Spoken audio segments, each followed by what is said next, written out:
กะห่างหายจากไม่ไปโดนเติบพี่น้องเอ๋ยเนาะเมื่อนี้บรรยากาศดีอากาศบ่ฮ้อนบ่หนาวเหมาะสมแก่การกินเหล้าเหมาะสมแก่การกินเบียร์สำหรับพี่น้องเอ๋ยเนาะกะคันเป็นเว้าถึงการกินเหล้ากินเบียร์คันกินเหล้าไห้กับม่วนเด้พี่น้องเด้กินเหล้าไห้ไปนำฟังขับไปนำเมื่อนี้สิมาขับซ้ำเนื้อให้ฟังพี่น้องเอ๋ยเอาสั้นๆนะเอาพอหอมปากหอมคอ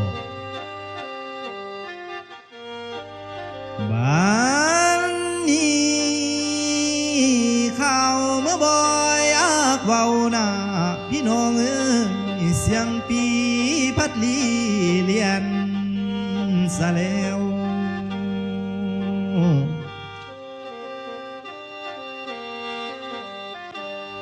ข่าวเมื่อบ่อยากจาโนเสียงแค้นพัดลีลอย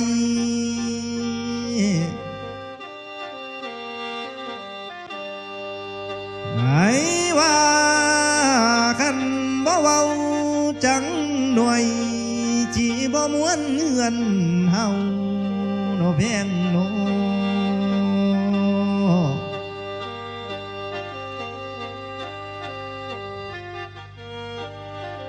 แพงไอ้ได้ว่าเฮาเห็นอินก็โนสิต่างว่าได้หัวโนแพงโน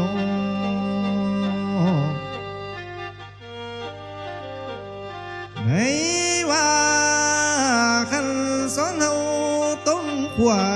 ต่างว่าได้อาบนำ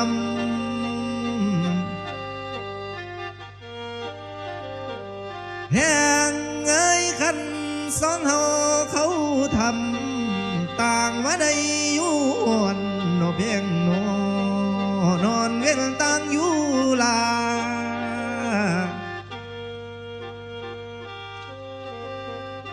แห่งเอ้ยคันว่าเฮาไปขาโนสิต่างเมืองลายเมืองโนนางโน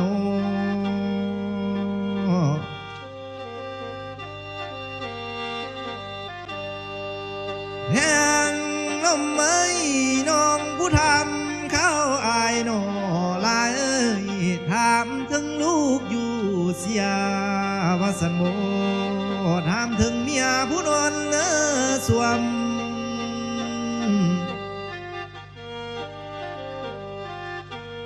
ไหนว่าถามถึงสู่ผู้อยู่หวมผู้กอดคอนอนเฮมีนา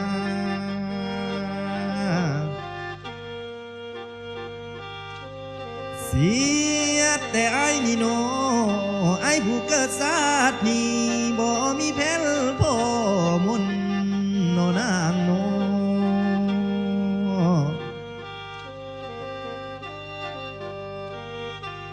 ไอ้ผู้เกิดเป็นคนบ่มีเครือ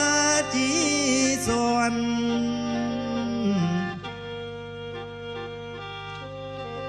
ไหนว่ามีเครือไว้มาสอนเครือไว้ผัดเล้าล้วนโนเพียงโน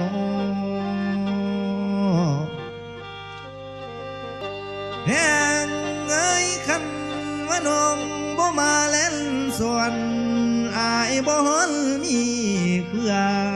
โนนางโน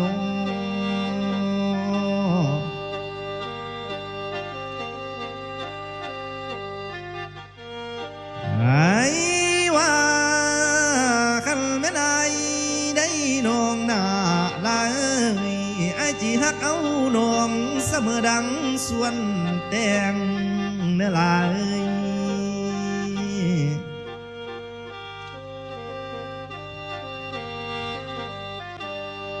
ไอ้จีแพงเอา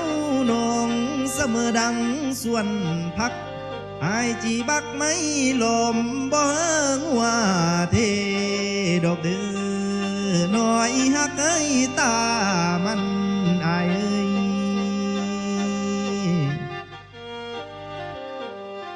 ไอ้ว่าคันแม่นซาเจอไอ้โนลาเอ้ยไอ้อยากยับเข้าเกิดจำฟุ้มมาคือเจ้าดี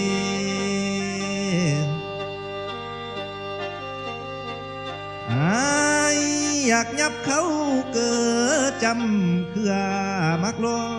ดอายอยากไปกอดแนบเหนือเป็นคู่ผัวเมีย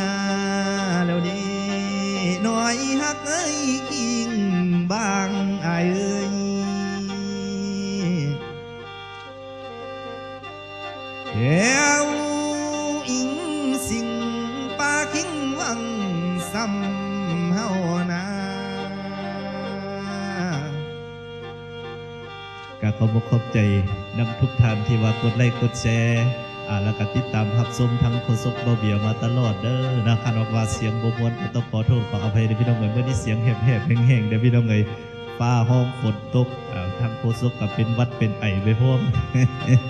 ก็มาขับซ้ำเนื้อให้ฟังพอหอมปากหอมคอเด้อพี่น้องเนาะ